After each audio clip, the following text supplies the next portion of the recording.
जय श्री राम दोस्तों, कैसे हो आप सब लोग। तो कहते हैं ना कि हर एक जो चीज़ हम कर रहे होते हैं उसके पीछे यूनिवर्स का हाथ होता है। तो वेट लॉस के पीछे भी कहीं ना कहीं मुझे लगता है कि भगवान जी हमें या मुझे ये बताना चाह रहे हैं कि मेरी लाइफ का जो पहिया है ना थोड़ा पटरी पे नहीं चल रहा है, तो उनको वो पटरी पे लाना है। तो भगवान शिव की शक्ति और उनके अनुशासन से रिलेटेड एक स्टोरी शेयर करूंगी आपके साथ थोड़ी देर में। लेकिन पहले हम उनकी अनुशासन और उनकी जो आंतरिक शक्ति है वो दोनों सबसे ज़्यादा प्रेरणादायक है, उस पर थोड़ी बात करेंगे। तो आप जानते हैं महादेव को हम अघोरी या फिर महायोगी भी कहते हैं। लेकिन आपने कभी सोचा है कि भगवान शिव हमेशा शांत और शक्तिशाली क्यों दिखते हैं? इसका रहस्य है उनकी तपस्या। जब शिव ध्यान में बैठते हैं तो उन्हें दुनिया का शोर नहीं सुनाई देता। वे अपने शरीर और मन के मालिक हैं। एक बार जब उन्होंने ठान लिया तो चाहे सती का वियोग हो या फिर विष का पान, वे विचलित नहीं होते हैं। वेट लॉस का सफ़र भी कुछ ऐसा ही है। इसे हम एक तपस्या मान सकते हैं। आपकी डाइट आपका विष है और जिसे आपको रोकना है, और वर्कआउट आपका ध्यान है। ठीक है, लोग कहते हैं आज छोड़ दो कल से करना, लेकिन शिव हमें सिखाते हैं कि अपने मन को वश में कैसे करना है।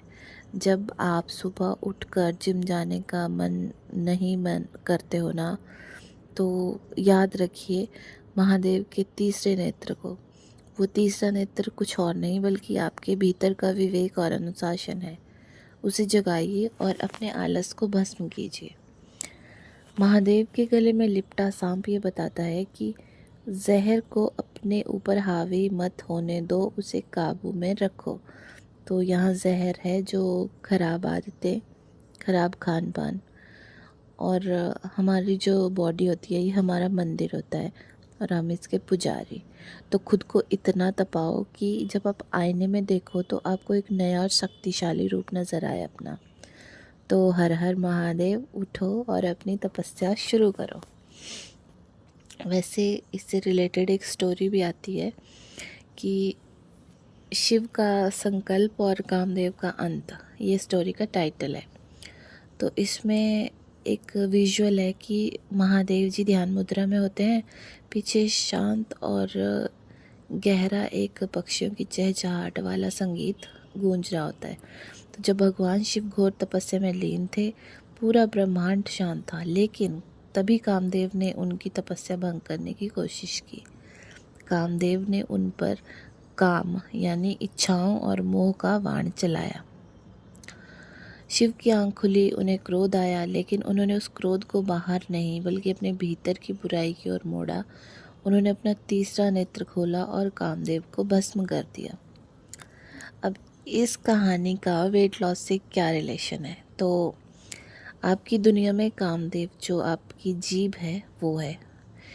वो जीव का स्वाद है जो मीठा आपको पसंद है। वो आलस है जो आपकी तपस्या भंग करने की कोशिश करता है। जब भी आपका मन कहे कि आज वर्कआउट छोड़ देते हैं या फिर आज समोसा खा लेते हैं, तो याद रखिए आपके भीतर एक शिव भी है। अपना वो तीसरा नेत्र यानी इच्छा शक्ति, विल पावर जगाइए और उस पल भर के लालच को ख़त्म कर दीजिए। शिव सिखाते हैं कि जीत शरीर की नहीं मन की होती है। अगर मन में मान लिया कि आप योद्धा हैं तो आप योद्धा हैं। तो शरीर को झुकना नहीं पड़ेगा, बल्कि वज़न कम करना, सिर्फ चर्बी घटाना नहीं, बल्कि अपने भीतर के कामदेव यानी आप अपनी कमज़ोरियों पर विजय पा लेते हो। तो लास्ट में इतना ही बोलना चाहूँगी कि अपनी तपस्या मत तोड़िए। पसीना बहाइए, खुद को तड़पाइए और अपने भीतर के महादेव को जागृत रखिए, क्योंकि सत्य ही शिव है और स्वस्थ रहना ही साधना है।